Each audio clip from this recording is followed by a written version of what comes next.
Hello. Do you like video games? So do I. They're great fun, aren't they?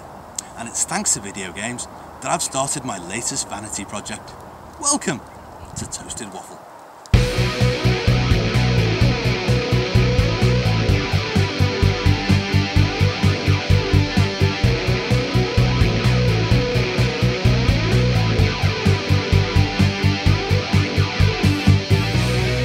First thing to waffle about this week has got to be Star Wars: The Old Republic.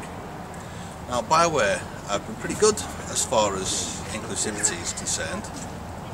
Same-sex relationships have been a staple part of their RPGs for a few years now. Something we touched on Plughead just before the game was released about this idea about not having any same-sex relationships in the game. It seemed an odd choice at the time, particularly coming from BioWare, but equally we're talking about the Star Wars universe, which in and of itself is a strange place anyway. Pseudo-religious order, not allowed to feel emotions. Yeah, there's a Catholic priest element in there, isn't there? So moving away from sexuality altogether, I could understand. So flirtatious characters, you do get that within the Star Wars franchise, but it's limited. It's childish, it's not mature, and there's very little about Star Wars that is mature.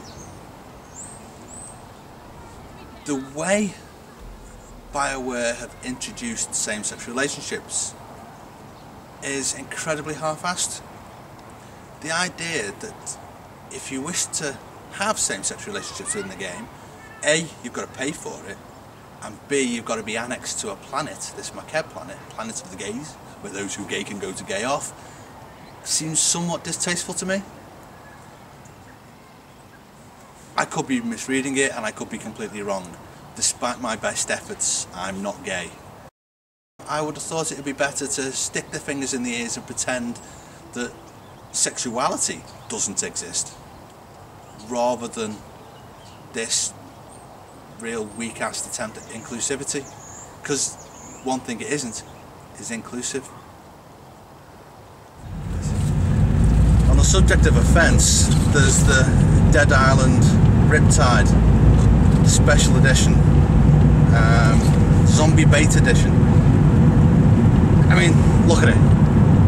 Whose idea was that? I mean, somebody thought that was a good idea.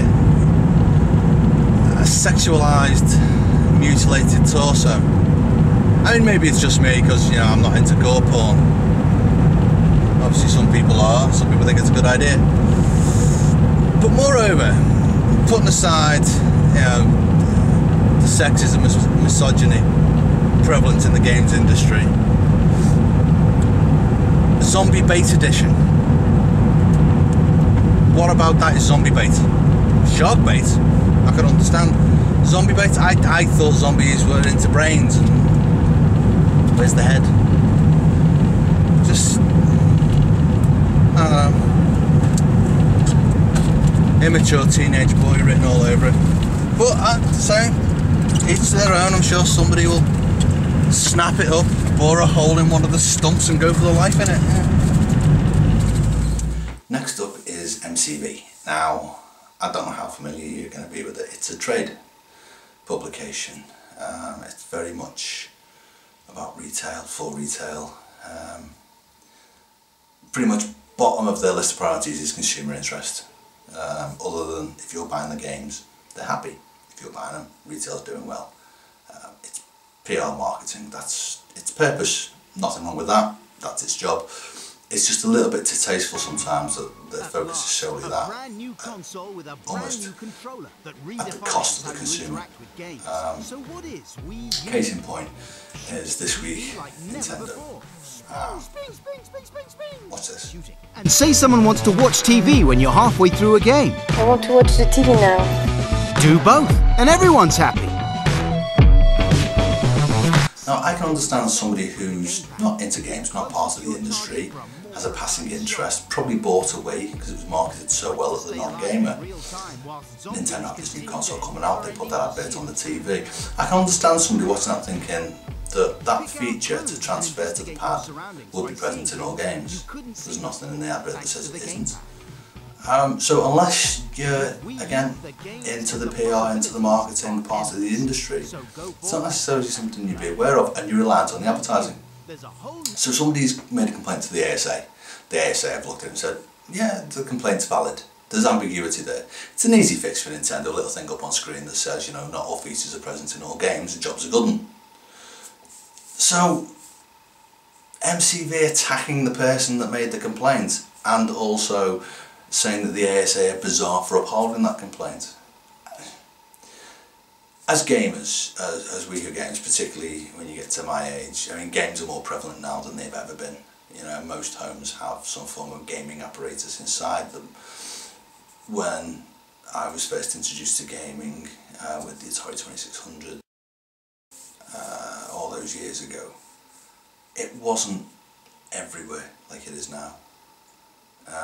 And you were insulted a lot of the time for being a gamer.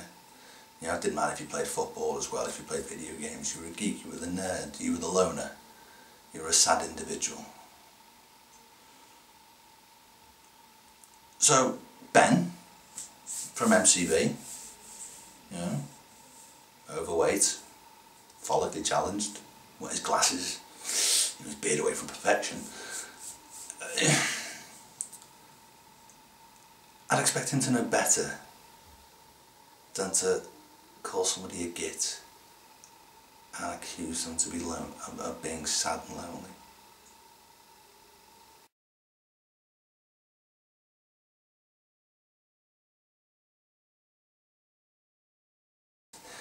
It's interesting that this is about Nintendo, because one thing Nintendo seem to do and they have a knack of, is putting that smile on your face. But this advert, there's ambiguity in, and that's never a good thing for the consumer. Neither is insulting the potential audience. I don't think. I think Ben's run out of order on this. But again, pots and kettles maybe. What do I know? And that, as they say, is that. This has been Toasted Waffle. I'm Plughead. I've been no one of any significance. Thanks for watching.